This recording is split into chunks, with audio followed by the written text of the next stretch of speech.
listening to the sounds of Victorian lifestyle in the 1850s and 60s with your host, Noah Stepbro.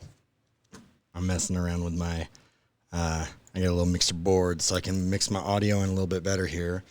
We're going to try to record some history videos here. Okay. For those of you in the class here, we've been trucking along and learning how to use kind of the tools of the craft. We're using these two, OneNote and Satori. And so I'm going to be on Satori, like we're going to be for all of our material. So I'm going to leave the link in the YouTube description for the video if people are watching it online. But for those of you that are just in History 108, it's also in your syllabus and in OneNote as well. So it's all connected. Here we go. I'm going to head over to, hey, Satori. I'm up in the corner. So you guys can see here on Satori that if you've been on here, I've cleaned it up a little bit. I've kind of gone back and written some extra stuff to talk about, unpack some of the items that weren't as clear before. Because, like I said, this was a project I opened up to students over the last few semesters. So I just had a lot more cleaning up to do than I realized.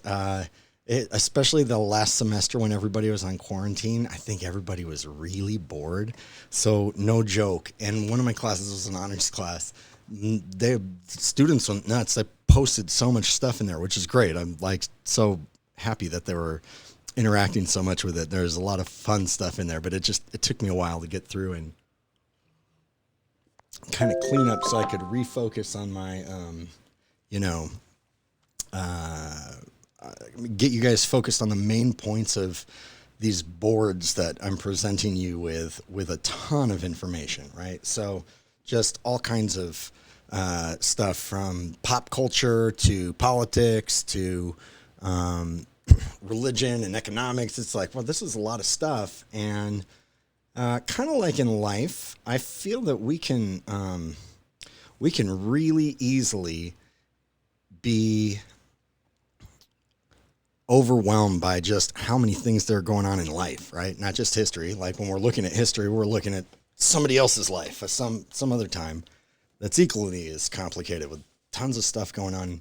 You don't really know what to pay attention to and what not to, right? Like we don't really know what is going to become a big deal always. Sometimes we know immediately, right? Like everybody knew as soon as the 9/11 terrorist attacks happened, like, oh, that's a game changer. Like that's definitely going to be a big deal. But other things, they're kind of like really, we can make a big deal out of them at the time. And then it's like, oh yeah, whatever happened to Pogs? Yeah, I forgot about those. Like, they didn't turn out so big. Or then some weird things happen like hula hoops, which are even bigger than, if you know what Pogs are from the 90s. Hula hoops in the 50s, they sold millions of them in America. Crazy. Everybody buying plastic circles to swing around their hips. Interesting. So, well, how do we navigate just kind of the material ahead? And it's set up to be like this because this is how it is in life, right? With just all the material you're accessing, whether it's academic or not. You got to kind of know what is really important and how to pull certain things out of the text that or out of the context of what you're looking at that might not be apparent when you're first starting out. So I've tried to make that a little bit easier by kind of like what you'd expect in a lot of textbooks, bolding, highlighting, underlining certain phrases that are like a big deal. So here I'm explaining that a few of the huge overarching themes of this course, 150 years, of modern American history. One's colonization. which is, yeah, a big European thing, but America is kind of like one at the game of colonization. The colony has become the colonizer. But this is something, this is obviously incredibly important around the world. This process affected all humans, and it created globalization. So you can't just even write it off outright. It's like, well, this is just what happened. This is really complicated. So in order to understand something like that, we can't sit in the bubble of America to talk about American history. We have to go outside and look at all the things that are happening around the world, and maybe where we're at around the world too, that things are happening that make some of these stories that we know, or parts of history that we know that are disconnected, all of a sudden, oh, okay, that's easier to understand. Why the hell would Japan just go and bomb Hawaii? Right? Like that. I mean, that was a mystery to me, for years. And then it's like, oh, okay, now I'm understanding that, like, oh, there was this big whole global economy going on over there, and Japan was like kind of acting like a colonial power over there, and they were stepping on France and Britain and America's toes, and then they were doing some stuff that we didn't like as well, and so we stopped selling oil to them, which, if you can believe it, America was an exporting oil country before World War II, and that was that hurt their economy and their war efforts, and so they bombed what was not a state, but like little, it's a military base out in the middle of the Pacific. They thought it would go one way, and it went the other way, right? Like we responded with not the thing that they were looking for. So this stuff, if we don't know those things, though, it's like, I don't know, why would Japan attack us? That's crazy. Like, they just must be horrible people.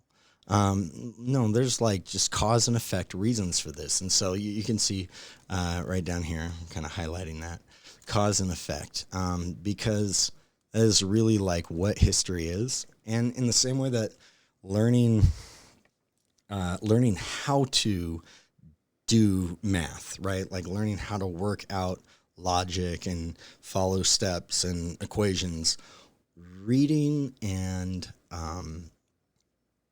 listening and taking in knowledge the way we do right now should be the same way. We need to like come at it, process it in a certain way, like consistently, so that we begin to understand everything through the same lens. Not you and me through the same lens, like all of our understandings are one lens. We don't have like one for over here and one for over here and one for over here. And so as we do that, we can see that 1, 2, 3 equals, okay. So when we do that, then we can begin to be a little bit more shrewd, a little bit more aware of where we're at in our current moment.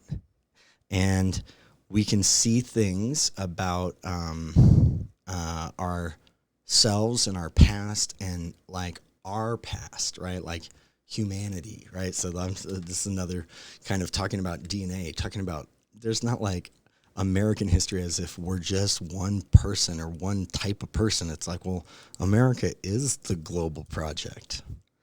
Like we are the home field for globalization, right here, this country is. And so talking about our history is one, it opens our eyes to all kinds of things, and helps alleviate us of the kind of prejudices or the just biases that we can use to interpret things, because it's the first lens that we look at something through.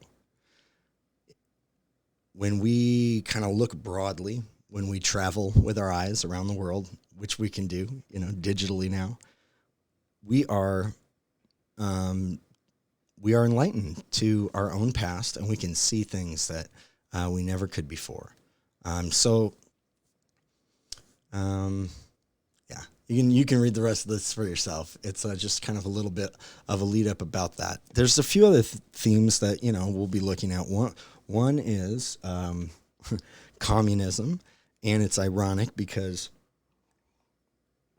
9 years ago when I started teaching, nobody cared ever when I talked about communism or capitalism or social. No, nobody cared. I mean, no, just really nobody cared. It was like trying to like get people to understand this and pay attention and get excited about it. Not like excited to do socialism or whatever. Like just, hey, this is a big deal. These ideas are going to shape the world for 150 years. And I thought that was more or less kind of done. But look, here we are in the midst of another Red Scare, and there's hardly a communist country left on Earth. China is not a Marxist communist country anymore. Maybe North Korea is, and that's that should say something. I mean, I think they're a very perverted and twisted version of whatever Marx was writing about, but that's usually how most things work with like ideas to real life, right?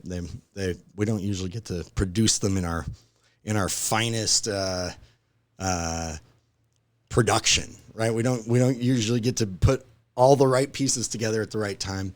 Things are a little sloppier than that when they work out, and so we'll look at communism, capitalism, just economics, but I hope we'll get to see why that's actually not a snoozer. And since 2015, when Bernie Sanders was started in the running against Hillary Clinton, and then really after a few years of Trump, and it's like, oh man, communism is back as this like red herring, and everybody's like, oh, you want police to stop shooting 12-year-old boys in the back? You must want like a dictatorship where we send people to concentration camps, right? Like, because somebody told me all those things go together.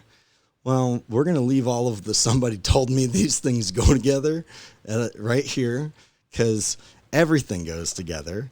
And when you start getting cognitive dissonance and you cannot put one thing from over here together with this over here and understand like how the world would work, you're like, well, I'm a flat earther, damn it. So I just believe it's flat, I don't know, we're spinning on the back of a giant sea tortoise, or we're suspended in space. It's a glass dome. The moon landing's fake. It's just a big giant conspiracy. Okay, all right. But you believe in cell phones, right? Mm-hmm. How do they work? What? Well, you got to explain that. If you're going to say like, hey, the way all of the physicists and all of the scientists in the whole world and pretty much the vast majority of all humans believe about the world. Okay, explain more about it to me. You figured that out. That's a pretty big one to figure out. So it's like, well, you're challenging my belief system. No, I'm challenging an intellectual position that you're holding that might not be super well founded, which that's not a mean thing to do, right? Like I don't want anybody to believe the earth is flat. Last year, or at the beginning of this year or last year, a man right in Barstow over here blew himself to kingdom come on a rocket he made, flying for the Flat Earth Society to try to get up high enough to take a picture. Okay? Like, those thoughts are dangerous. Clearly, the thoughts governing all of us and the world we live in today they're not all sane ones. They're not all rational ones. So when we hear false information, we should be happy and kind to talk that through with somebody.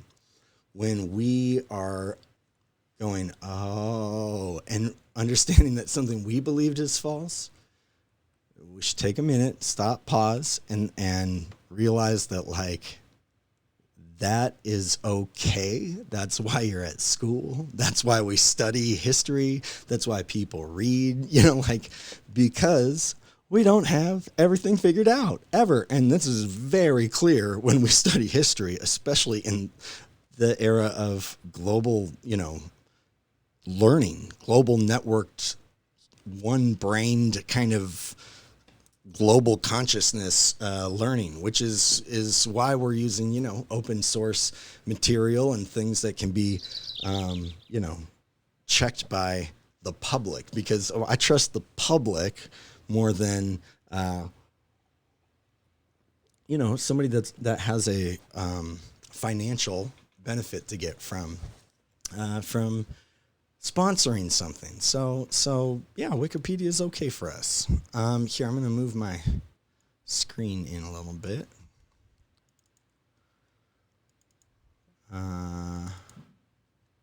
There we go. Okay, so here's just a little bit of a ramp up for some thoughts that I want you to kind of sit out while we're trying to go back and enter a really long time ago. I mean, 150 years ago it's very short in terms of the cosmos, right? But in terms of culture, in terms of like the human experience, it is several eons ago. Like, humanity has gone through such utterly rapid changes in that 150 years that it's not like, oh, we hit this modern era and this postmodern era. And it's like, no, there were like all these specific ages, and that wound up creating these like very tight kind of generations that get very defined and separated from one another by these new technologies. So, one of the rifts we're seeing in our country is not an unusual one. It's a rift between the old and the young, and it's growing by the moment. Currently, in September of 2020, what do we do about that? Well, I think for any of us studying history, we get the double benefit of looking back over our own lives when we get to look at this kind of history of the last, however many years you've been alive, and go, oh, that shines a lot more light on that. And we also get to go back and see, that was hard. I can't even imagine how hard that might have been for people before us, because we need to develop empathy for everybody, including ourselves, right? Like, so, people live through crazy stuff. Oh my God. Okay. No wonder they were so dysfunctional. All right. And that's even crazier. And by the time you get up to like right now, it's like, this is humanity on hyperdrive, and nobody knows where the brake pedal is on anything. And so, have some empathy for yourself. Like, yeah, times are hard. Global pandemic. This stuff's not fun. Like, we need empathy for ourselves. We need empathy for those that are different than us. Both, in the moment right now, culturally, linguistically, but also just different from us historically. So having grace for our parents and our grandparents when we realize, you lived my dad was born at the end, he was born in 1943. So World War II is going on. And for the first 5 or 6 years of his life, they had an outhouse. Like, what? Like, they didn't have electricity. He lived in Arkansas and Kentucky. So it was, I just can't even imagine that. So when I think about how much somebody born then lived up through, my father died earlier this year. That's a lot of life to see change. There are people right now who are alive who fought in World War II, right? Like, they're not going to be around very much longer. There are kind of, our living memory of World War II. That's the thing I like to think through and talk about, because once that's gone, all we have are the artifacts, right? And for something like World War II, we have an immense amount, as the History Channel has proven to us. There has to be more television shows made about Adolf Hitler than any person in the world. I'm positive of it. Like, and it's probably only going to grow because we're fascinated with that time, that war. It was transcendent. It was so real that you couldn't deny it. You had to deal with it. So if you wanted to say, no, that was not real, the Holocaust was fake, you've got billions of people that will disagree with you, for years and years and years and years. And as the living memory disappears, guess what goes on the rise? Through the roof. Yeah, Holocaust denial. So that's an element of revisionist history, and I'll get into that in kind of Unit 2 when we, for 1865 and Reconstruction. But that's another thing we'll be looking at. Like, how do we have to interpret what we're looking at and learning? How do we do that in a way that's not going to be like this kind of revisionism where we're like, well, I just want to cut all the shit out that I don't like. I just, you know what?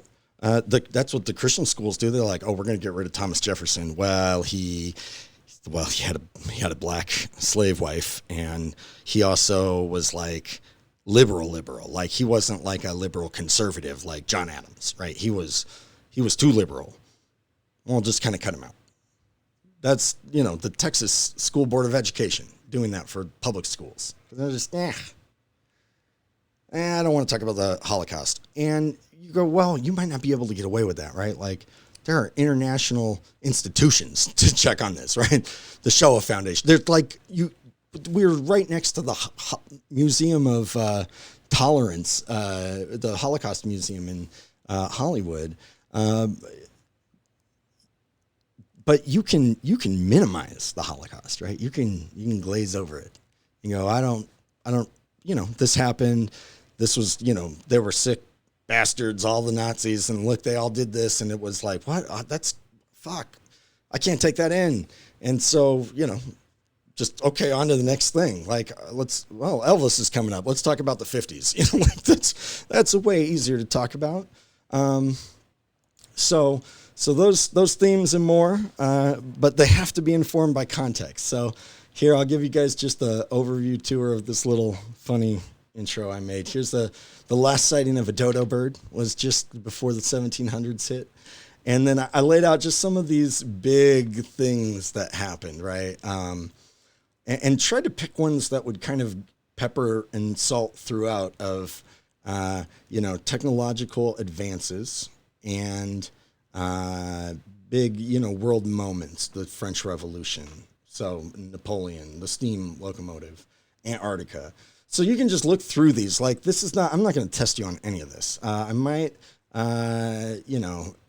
take like some big things, because there's a lot in here, right? So I'd take some really big things and maybe give you like 5 and go, well, put those in order. Like, sort those quickly. That might come up on a test, but it wouldn't be. I'm not going to ask you about the date, right? Like, so that is. I want everybody to get that. That's the difference in kind of approach to dating with grades in history. Almost everybody's experience in history class is getting tested on dates, and well, in the age of the internet, that's not as helpful as it once was, maybe, for us. We can look up the date for anything at pretty much any moment. But what that doesn't do for us is allow us to internally sort things and catalog them, like, right, oh, that happened over here. I kind of know my way around history. So when we were talking last week about having like big road markers or landmarks where you can navigate to, you can go, okay, well, kind of the big landmarks around towns, and the big intersections, the main streets. So if I gave you any of those and said, hey, meet me here, at this kind of intersection or by this, store or landmark, we could probably meet up, and that wouldn't be too complicated, and we both kind of speaking the same language. But if I said, hey, meet me at this address, and it was like a house or someplace out in, the way out in the sticks, you would need more specific information to do that. So the specific information we can go and like look up when we're there. Like, ooh, that's over here. I want to know more about that. Okay, I can look that up. But if we just are gonna have to rely on looking everything up every time, history will always befuddle us. It'll always like evade us as something that's too overwhelming. So these are just some of the kind of big ones. These are things you guys should be aware of and know about, like when these happen, right? The telegraph. This is what developed what we are on today. Like we don't have that without these moments that real normal people did in their lives that made sense to them at the time. So here's some videos on that. I'm going to play like 10 seconds of each one of them here. Buying a boat. It's sad. I'm sad. I miss you. Tired of being pillaged. So here's a new map with new countries. Now you can't tell who they're being. Ooh. Pretty cool, huh? Some of it's water. Fuck it. Actually, most of it's water. I can't even get from here to there without buying a boat. It's sad. I'm sad. I miss you. How did this happen? A long time ago, actually never, and also now, nothing is nowhere. When? Never. Makes sense, right? Like I said, it didn't happen. Nothing was never anywhere. That's why it's been All right, it picks up and like it starts going at hyper speed through. Here, Alexander just had the idea of conquering the entire Persian Empire. It's a great idea. He was great. And now he's dead. Hopefully the rest of the gang will be able to share the empire even. So you get it. It's like a kind of snarky, attitude-y video, but it's great. It's like very creative and funny, and I don't know, it made me think. It made me go, that made me think about some things in some new ways. This is a brilliant TED Talk, so it's like 20 minutes. Again, this one's probably like a 20-minute video on big history, kind of the idea of looking at things in the large, expansive stuff, understanding things on not just a micro level like we're looking at here, 150 years, but remembering to put that in context of like, ecological history or astro history, right? Like the history of our universe. And so here's some videos along those lines, the history of Earth. So like it just takes you through and shows you like what how the Earth began, the best estimation at least, right? Again, you could have a better idea of explaining that, but you got to prove it. And this one I found very helpful, looking at human expansion over 100 or over all of our existence. This was so at the beginning of this year, I taught 107, the first half of American history, and I hadn't taught it in some years. And let me go to full screen here. There we go. I hadn't taught it in some years, and so I went back and I was kind of digging in and going, I'm going to get to the bottom of just human migration to North America. Because usually when I had heard about it talked about, and granted, like for me in school, that's like 30 years ago, as a kid, as like a little kid. And so their best guess is going, hey, people came over like, 10,000 years ago. Oh, okay.